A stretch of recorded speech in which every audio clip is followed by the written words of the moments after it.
Mes amis, bien le bonjour et merci d'être là sur ce canal. Aujourd'hui, on va parler d'une histoire qui est en train de se dérouler là maintenant, au-dessus de nos têtes, à 400 km avec l'ISS, la station orbitale internationale, où il semblerait qu'il y a deux astronautes américains partis le 5 juin 2024, qui étaient censés revenir au bout d'une grosse semaine. Ils étaient censés revenir le 14 juillet, enfin le 14 juin.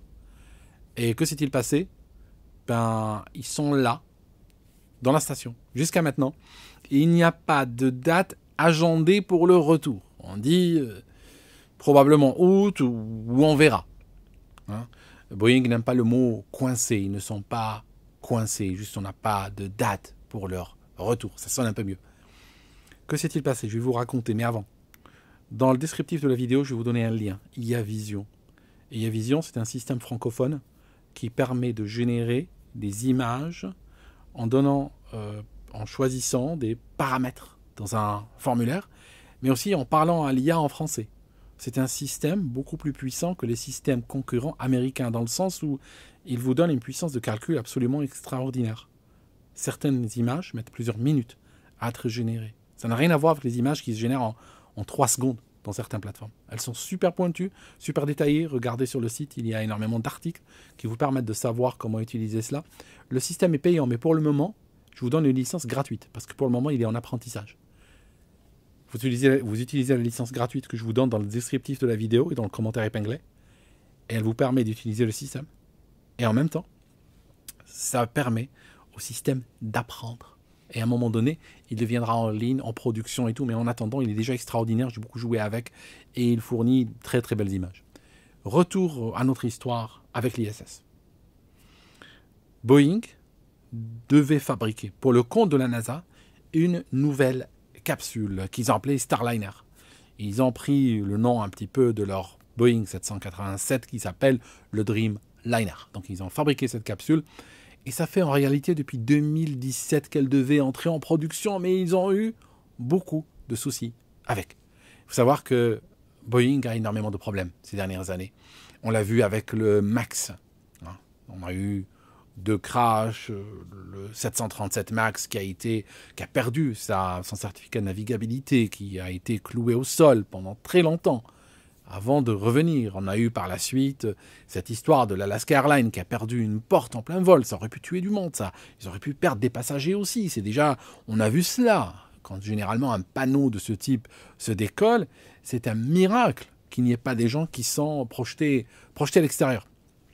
Aujourd'hui, Boeing a des problèmes avec l'AFA, le régulateur de l'aviation, l'équivalent de la DGAC française, si vous voulez. Il a un problème avec le DOJ. DOJ, c'est le département de la justice américaine. Il a aussi, récemment, des problèmes avec le NTSB, Bureau d'enquête accident américain. Des soucis avec tout le monde. La dernière chose dont il avait besoin, c'est aller s'impliquer encore dans une histoire spatiale à forte visibilité qui, étant donné la capacité et la qualité aujourd'hui de Boeing, ne pouvait que mal se terminer. La capsule est placée au-dessus d'une fusée Atlas V. La fusée Atlas V fonctionne parfaitement. J'ai presque envie de dire qu'elle fonctionne parfaitement parce qu'elle a un moteur russe, la fusée Atlas V. Oui, vous avez bien entendu. La Atlas V fonctionne avec un moteur russe. Le RD-180. Pourquoi? Parce que la NASA n'a pas de moteur fonctionnel, en fait. N'a pas de moteur de ce niveau-là fonctionnel. Il y avait, dans les années 60, ils avaient ce qu'on appelait le F1, le Rocketdyne F1. C'est celui qui avait dans les fusées, entre autres dans les fusées Saturne, qui ont servi pour les missions Apollo. Le F1 avait des problèmes de pogo, d'instabilité dans l'alimentation de carburant, et des fois il secouait la fusée, et l'instabilité de type pogo dans les fusées peut détruire l'engin complètement. De sorte qu'une fois qu'ils ont arrêté les missions Apollo en 72, le F1 est mort, de sa belle mort. Il n'a pas de descendant, il n'a pas de variant, il n'y a rien du tout. Il tournait à quoi le F1, le Rocketdyne F1? Il tournait au diesel et à l'oxygène liquide. Oui, au diesel. Alors on l'appelle RP1, oui. On l'appelle RP1, mais en réalité c'est juste un kérosène / diesel filtré, vendu plus cher pour la NASA, c'est tout. Mais le fait est que vous prenez du RP1, vous le mettez dans une Mercedes ou une Golf GTD, elle roule sans problème. Okay, donc c'est du diesel qui fonctionne qui est brûlé avec de l'oxygène liquide. Pourquoi le diesel? Parce que tout simplement, c'est plus facile en termes de manutention que par exemple, je sais pas, le diméthylhydrazine asymétrique, hein, l'UDMH par exemple. C'est beaucoup plus facile de transporter du kérosène, hein, parce qu'on sait le transporter avec des camions à travers la route, hein, tout simplement. On sait le stocker en grande quantité, tout ça, c'est beaucoup plus facile, beaucoup plus friendly à utiliser que d'autres choses. Je disais, le moteur Saturn F1 fonctionnait avec justement cette forme de diesel ou de kérosène et de l'oxygène liquide. Le RD-180 russe, qu'ils ont acheté à partir des années 90, début 2000, eh bien aussi fonctionne avec la même chose. Il fonctionne avec du diesel et de l'oxygène liquide. Donc vous voyez que la NASA, on dirait les États-Unis, ont perdu en technologie. Ça veut dire que des choses qu'ils savaient fabriquer dans les années 60, ben aujourd'hui, ils sont obligés de les acheter ailleurs. On se demande ce qui se passe. Alors, je disais que Atlas V, qui d'ailleurs va mourir de sa belle mort, pourquoi? Parce que comme les Américains ont imposé des restrictions commerciales aux Russes, les Russes ont dit on ne vous vend pas les RD-180. Donc vous grillez, parce qu'ils sont à usage unique, vous grillez ce que vous avez, une fois que vous les avez brûlés, nous c'est fini. On ne vous en vend plus. Donc ce Atlas V, c'est foutu. Il faut qu'il trouve un autre moteur. Donc, je disais, Atlas V a fonctionné parfaitement. Une fois que on arrive en altitude, je disais, dans l'espace extra-atmosphérique ou dans l'orbite basse de la Terre, eh bien, la capsule se sépare. Et là, maintenant, on a vraiment la capsule de Boeing qui doit jouer son rôle. C'est elle qui doit travailler maintenant. Il n'y a plus la fusée, il n'y a plus le moteur russe, il n'y a plus rien. Et là, les soucis commencent. Les soucis, c'est que sur les 28 petits moteurs qu'elle a 28 petits moteurs qui permettent de l'orienter, de la tourner, lui permettent de déorbiter, stabiliser, tout ça. Parce qu'il n'y a pas de surface aérodynamique sur ces choses-là, parce qu'il n'y a pas d'air, ou quasiment pas, à ces endroits-là. Donc, il faut des petites fusées. Et bien, le problème, sur les 28 petites fusées, il y en a 5 qui tombent en panne. On voit tout de suite qu'elles ne sortent pas de chez Rolex, ces fusées-là. Il y a aussi autre chose que la presse rapporte. C'est la fuite d'hélium. Alors, il est vraisemblable que les deux soient connectés. Que ce n'est pas 5 pannes indépendantes de 5 fusées, mais que les 5 fusées se sont arrêtées parce que le circuit qu'elles ont n'est plus pressurisé à cause de la fuite que je viens de décrire. Alors, comment ça marche? Ça, c'est une fusée, mettons. Mettons en bas, là, on a par exemple un moteur F1 ou RD-180, ou peu importe. Ici, on a du liquide. Quand la fusée décolle, avec l'accélération, que se passe-t-il? Le liquide, il est poussé vers le moteur. D'ailleurs, c'est quoi le problème du pogo, l'instabilité pogo dont souffrait le F1? C'est que le F1, il connaissait une instabilité, donc ça signifie que sa poussée n'était pas constante. Après, quand la poussée n'est pas constante, que se passe-t-il avec le liquide à l'intérieur? Ah ben, il va monter et descendre. Ça signifie qu'il va créer de l'instabilité dans la fourniture de carburant au moteur F1. Donc, on a une petite instabilité qui devient une grosse instabilité. Pourquoi? Eh bien parce que justement, l'instabilité secoue le carburant arrive maintenant avec un flot instable, et le moteur devient encore plus instable, et ainsi de suite. Ceci peut aller jusqu'à l'explosion ou la destruction physique de la fusée. Autre chose encore. Ici, regardez, je tiens la bouteille comme ça va. Je tiens la bouteille comme ça, on est dans une gravité terrestre, toute simple. Le liquide va vers le bas. Mais si la fusée est en orbite et elle est en apesanteur, quelque part, qu'est-ce qu'il fait le liquide? Le liquide va commencer à flotter n'importe où. Oui. Donc si on arrête le moteur, on ne peut plus le relancer. Il faut pressuriser le carburant. Et on le pressurise comment? Avec de l'hélium. L'hélium est un gaz considéré comme inerte. Il n'y a pas une grande chimie de l'hélium, il ne réagit pas juste comme ça. Si on insiste, vraiment on peut le faire réagir. C'est comme l'or. L'or ne réagit pas, il est stable, et c'est pour ça qu'on dit que c'est un métal précieux, parce qu'il ne réagit pas. Si on veut absolument le faire réagir, on peut. On peut avoir des sels d'or, de l'oxyde d'or, tout ça, mais il faut insister. Ce n'est pas quelque chose qui arrive juste comme ça, spontanément. Donc je disais, l'hélium est un gaz stable qui est utilisé pour pressuriser les moteurs, les réservoirs plutôt, et aussi, donc il va pressuriser les lignes de carburant. Là, ils ont une fuite de cet hélium. Donc forcément, le carburant n'arrive pas vers les fusées. S'il n'arrive pas vers les fusées, elles ne peuvent pas s'allumer. Si elles ne peuvent pas s'allumer, c'est un gros problème. Parce que, effectivement, si on met les deux personnes, on a un homme et une femme, si on les met dans cette capsule et elles se séparent de l'ISS, Que va-t-il se passer à partir de là? Est-ce qu'elle pourra déorbiter?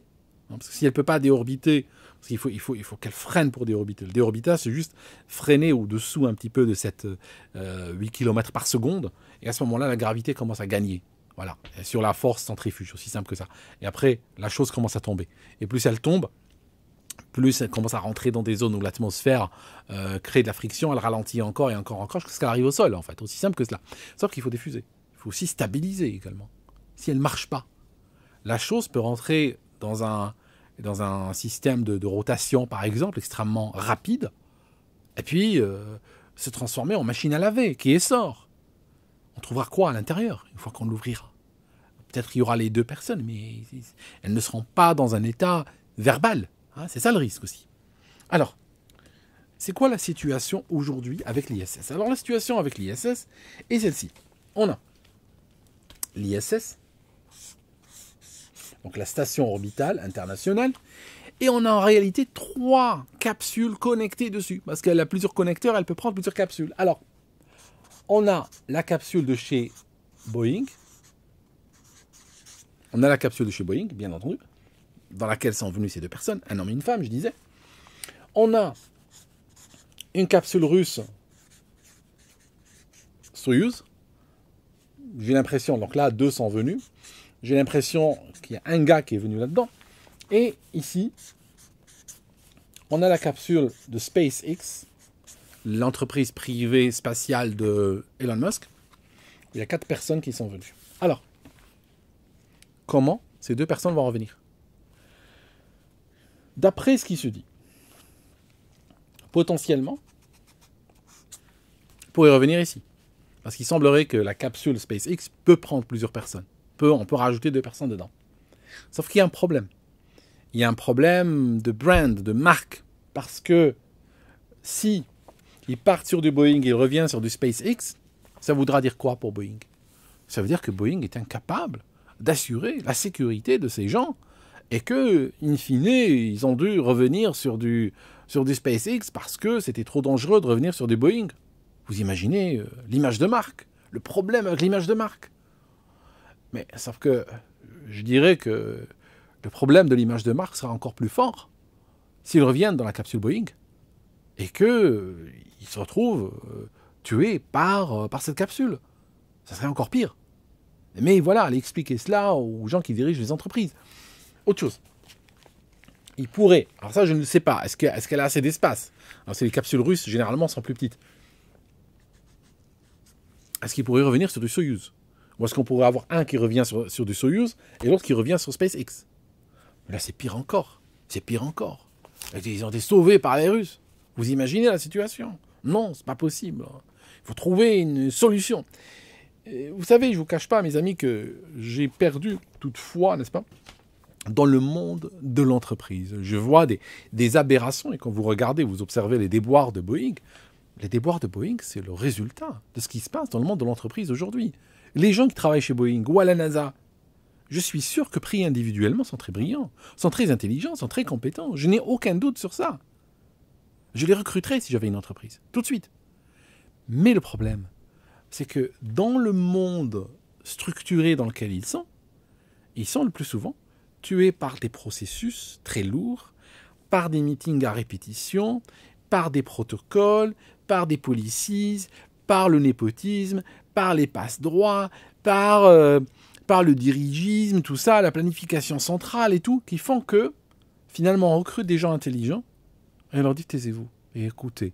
Et ne parlez surtout pas et n'apparaissez pas trop intelligent parce que ça dérange, ok? Parce que l'ego là du chef, il va pas aimer. Donc il faut juste applaudir et dire que ça va bien. Et honnêtement, quand je regarde ce qui se passe dans ces entreprises aujourd'hui, ça me rappelle un passage biblique que je vous ai ramené. C'est une histoire à l'époque où on annonce la naissance de Jésus. On est dans Jean 1, 46.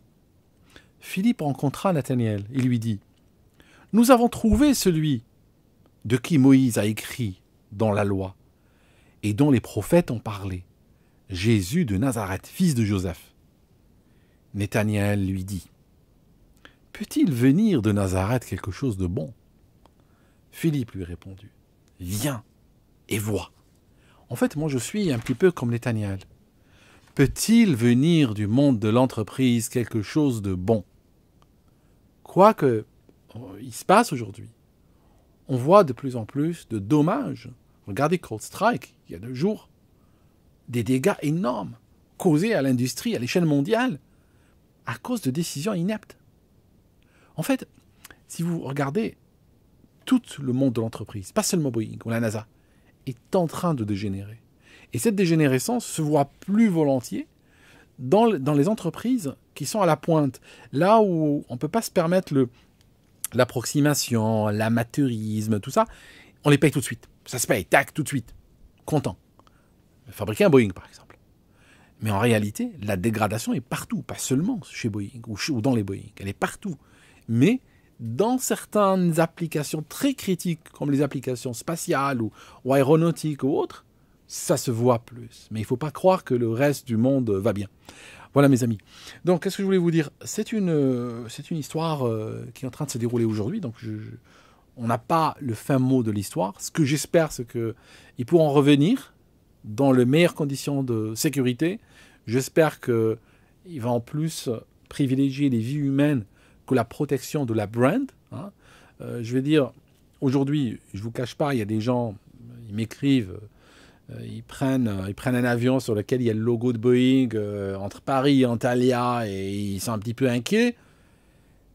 Là, si Boeing prend encore le risque de ramener ces gens dans cette capsule et qu'il y a un problème et qu'ils se retrouvent blessés ou tués, je pense qu'il sera terminé d'eux comme brand.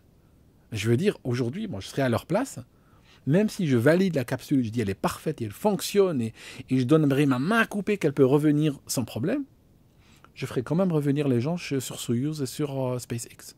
Juste pour éviter la potentialité d'un problème, parce qu'il y en a trop. Et à chaque fois qu'on touche, il y a encore plus de problèmes. Voilà mes amis, merci d'avoir écouté jusqu'ici. Je remercie encore les gens qui me soutiennent sur Patreon. C'est grâce à eux que ce site existe. Vraiment, c'est grâce à eux. Merci à tous ceux qui me soutiennent aussi par leurs commentaires. Et merci à tous les pilotes aussi, qui m'aident aussi avec leurs analyses et leur expertise. À très bientôt et on se voit dans une autre vidéo.